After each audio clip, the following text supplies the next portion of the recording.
बर्तमान बड़ खबर जहाँकि पानीपाग को नहीं पुणी आसूची बड़ सूचना नुआ अपडेट एथर बात्या नहीं पारे महाबात्यार रूप हेले केउठी करिवो लैंडफॉल एसबु जिला को सतर्क सूचना आसंता काली ठरू बढ़िबो वर्षार परिमाण 26 तारिख जाए सावधान। हेलो फ्रेंड्स मु सत्य आपण देखुचंती आजिरो ताजा खबर तेबे याकु नै कोन रहिछि डिटेल्स इन्फॉर्मेशन आजिरो वीडियो रे आपण माने जानि परिबे तेबे आपण माने जानिबा पई वीडियो को शेष पर्यंत देखंतु ता पूर्वरु ए वीडियो को लाइक करंतु जदि पाउछंती आपनकर संग साथी मानको वीडियो को शेयर करनियतु जदि फ्रेंड्स आपण माने हमर ए चैनल ले नुआ ही वीडियो देखचंती पूर्वरु केबे भी हमर ए चैनल को सब्सक्राइब करनाती तेबे निहाती चैनल को सब्सक्राइब करे सहित पाखरे आस्तुवा बेल आइकन को बजाय रखतांतु।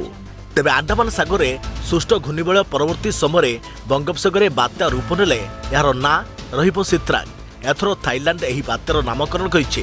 तेबे आसंता 24 तारिख सुधा बंगोपसागर यह संभाव्य बात्यार रूप नेबा अनुमान करिछि आईएमडी। चलित वर्ष में मौसुमी अपसारण परवर्ती एवं यह प्रथम बात्या हेबो 2018 पर अक्टोबर मासरे मध्य प्रथम थर बात्या हेबाकु जाउछि।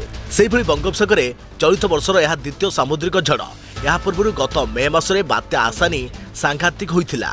तेबे बहु पूर्वरु कनाडार सास्काचेवान यूनिवर्सिटीर पानीपाग और जलवायु उपरे रिसर्च करुवा जड़े पीएचडी गवेषक सूचना देइथिले जे अक्टोबर 17 तारिख में एक डिप्रेशन सृष्टि संभावना रही जहाँ क्रमशः घनीभूत हो अक्टोबर 18 तारिख सुधा साइक्लोनिक स्टॉर्म रे परिणत हो पारे। तेबे गतकाली से यही सूचना देइथिले जदि यह बात्यारे परिणत हुए ताहले यार ना सित्रांग रखा जाई पारे बोली से कहिथिले। द बिजनेस स्टैंडर्ड रे प्रकाश पाइथिबा रिपोर्ट अनुसार किछि दिन पूर्वे संभाव्य बात्या को नहीं पूर्वानुमान करा जाइथिला।